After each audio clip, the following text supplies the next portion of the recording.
It's Steve Whitty here. It's Sunday. It's weather's a bit muggy out there. It's about 20 degrees, but it just feels so close and oppressive at the moment. A bit horrible. Don't like it at all. It's either hot or cold. I can't do both. It's somewhere in the middle. Um, Another video. This video is slightly different. This is a sort of a response video. Um, Melinda Murphy, I think that's how you can pronounce it. Yes, Melinda Murphy. I was catching up on some old videos, and one of them was one that Melinda had done about records that reminded her of the youth, the summers of her youth. And I enjoyed it, commented on it, and I thought, well, I think I'll do a video like that. And so here it is. I'm going to show some records that sort of like take me up to when I was about 16. Some of it's summer related, some of it isn't.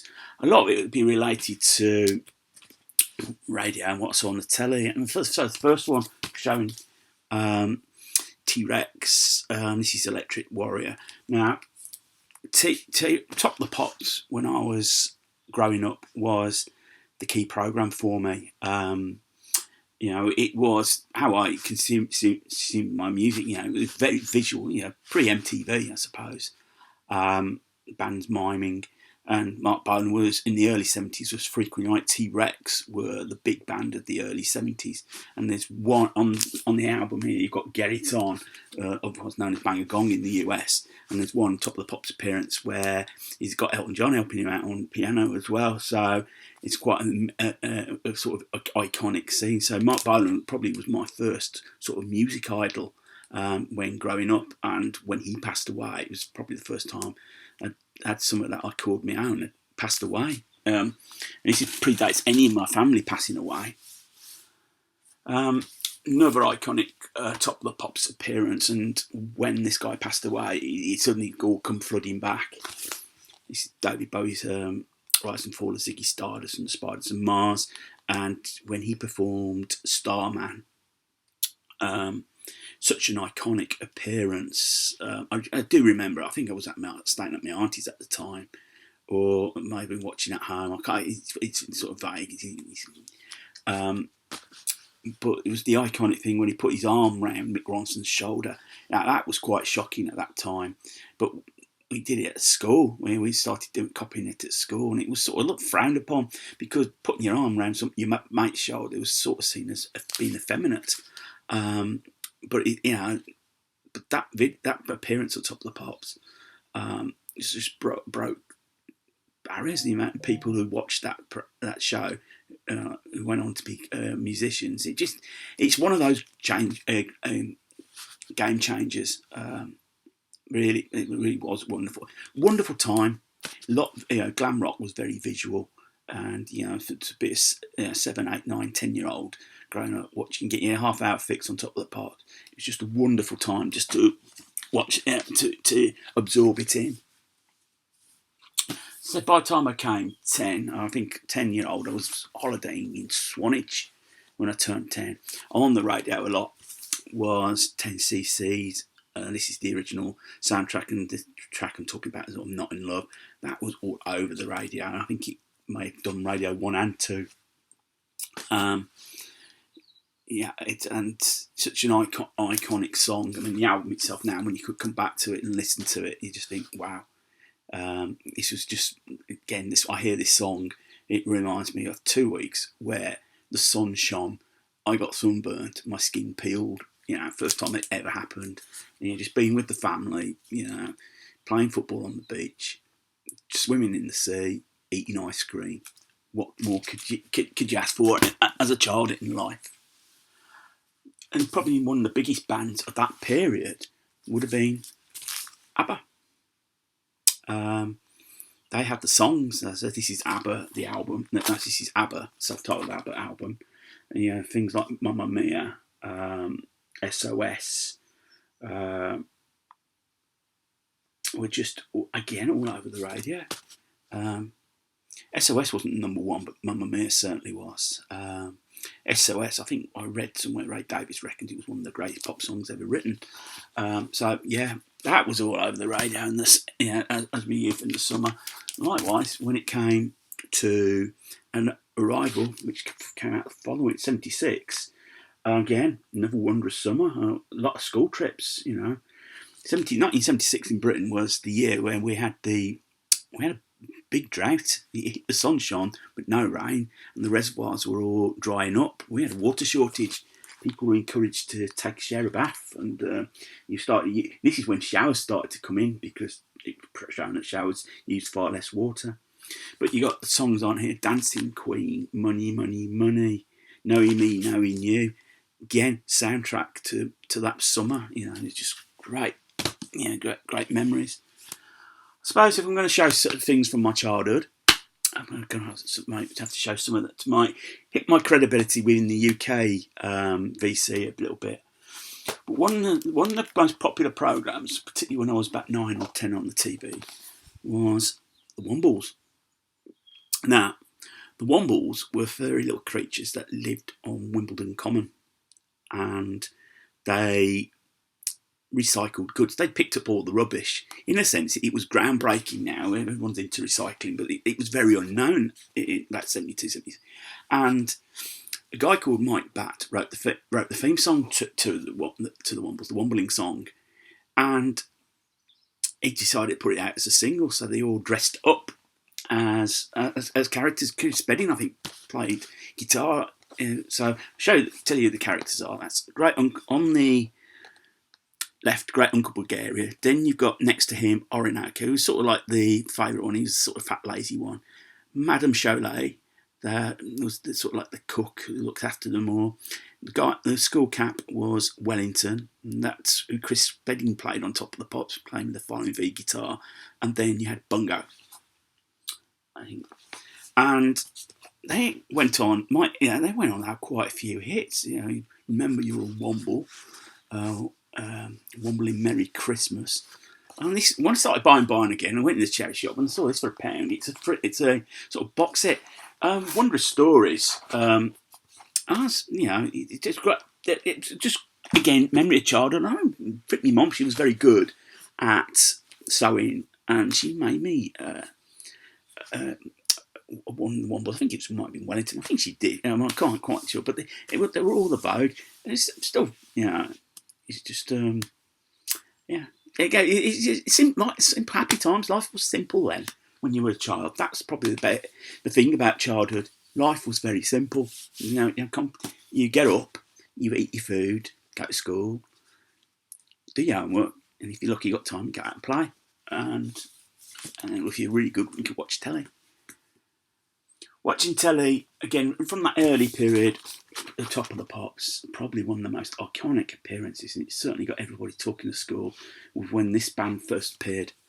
Sparks, Kimono, My House, the album. The lead track, This Town Ain't Big Enough for Both of Us. And particularly, I'll show at the back.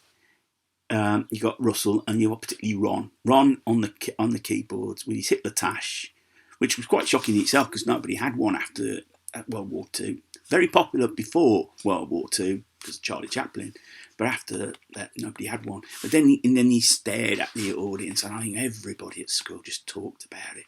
It was just one of those iconic appearances. He looked plain weird. It shocked the parents, which is always a good thing. And as I started listening to music as I got older, this album came into my life, and it's just a wonderful album.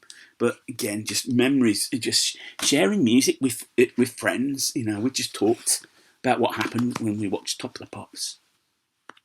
I get older, coming into my teenage years, particularly punk and new wave was happening. Punk, I was probably a bit too young to appreciate punk. I was only at 12, and it was sort of like Sex Pistols was seen as the Public Enemy #1, and I think sort of frowned upon a little bit in my house. However, new wave, probably the best of them, I thought, was Boomtown Rats. Now, on this album, Tonic for the Troop, it was like clockwork, and this was a single I loved. I think I brought it as a single with my own pocket money, which was very rare then. We had an old record player, and I just played it to death.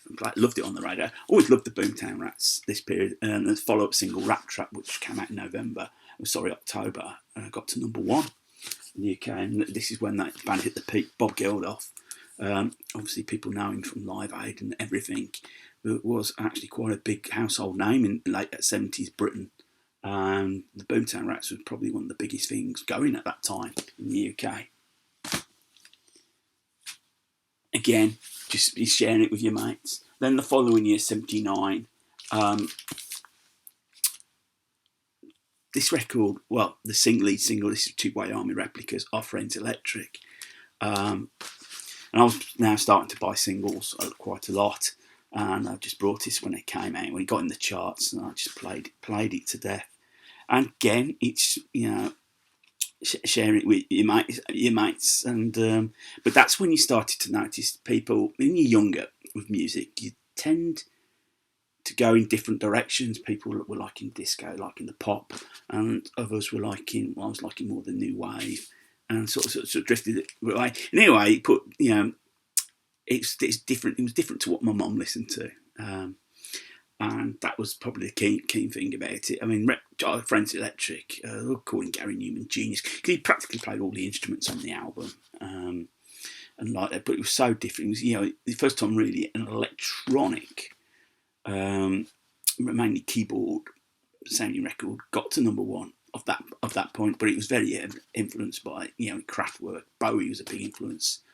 But then from that you started listening to other things, and again it just reminded me of it's summer, because it was around the summertime it got to #1, so you listen to that, you have the radio on outside in the garden and you just listen, and that always came on. It was just soundtrack to summer of 79 for me.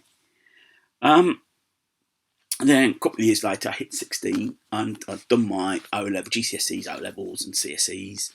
And I decided I was going to go back and just spend a year in the sixth form. I hadn't really a clue what I was going to do with my life. Partially because we were just starting to hit a big recession, and the jobs that were there in the 70s were disappearing, and there was a bit of uncertainty what I wanted to do. I wasn't really sure. I knew I wasn't working in a factory or anything like that. I'm not manually inclined. So I did some odd jobs, and with the pocket money I spent, I brought some records. And so you got Def Leppard, High and Dry. That was forever on. At this point, Def Leppard really meant summer, but they were critically slated in the UK. Because they'd perceived to have gone for the American dollar, which was not a dumb thing. I mean, Def Leppard always never hid the fact they wanted to be the biggest band on the planet, and to do that you have to conquer America. But it was deemed not a big thing, so it did moderately well, High and Dry. But I loved the album, played it to death. I think with 4 albums, that's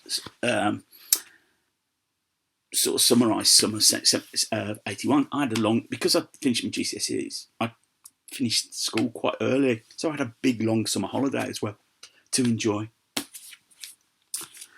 And then somebody lent me this, lent me Future Shock by Gillan. Again, another record I played. In fact, I ended up taping it and wore the tape out. Again, I think it was quite a warm summer as well. Played it to death. Another album at that time. And then 2 albums I brought, particularly favourites of mine. I think I've shown you these these are 2 live albums. How to help you with that? Excuse me there, Alexa's decided to butt in there. I played this to death, Kiss Alive. Brought this, I played this. And I played it to death. I just enjoyed it at the time. Just a great album. I was just discovering Kiss. Kiss was very difficult to get hold of in my area. I had to go into city centre. Going to the city centre on my own was quite a big thing. And then Motorhead, No Sleep to Hammersmith. Again, another record I played to death. Summers, just played it. 16, I just loved it. But unfortunately in life, all things childhood has to come to end. So I went back to school September 1981. In March 1982, my dad had passed away quite suddenly.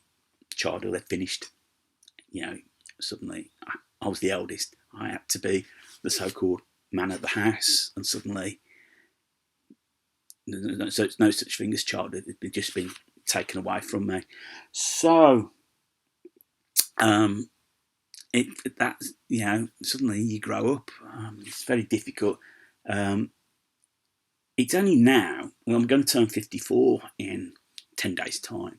Suddenly, and seeing things like Melinda's video, that actually childhood was good, and it's probably days that we don't appreciate at the time. We don't cherish. We spend our childhoods wishing we were older, but once we're older, suddenly time just goes like that, and we're sort of like harking back to our childhood, and hence why I suppose we buy vinyl of a certain period. So, thank you, Melinda, for such a great video, and I hope this little video does your topic justice. If you're new, I'll leave a link to Melinda's channel. She's got quite a few subscribers, and I suspect if you watch me, you already watch Melinda's channel. But you can never have too many subscribers. So, talking of which, if you've come across this channel for the first time, you like what you see, click on the subscribe button. Thumbs up, thumbs down. Love the interaction. And feel free to comment. I will get back to you. So, VC, enjoy your Sunday, whatever you get up to. And until the next video, take care of yourselves. Keep spinning. More importantly, keep smiling.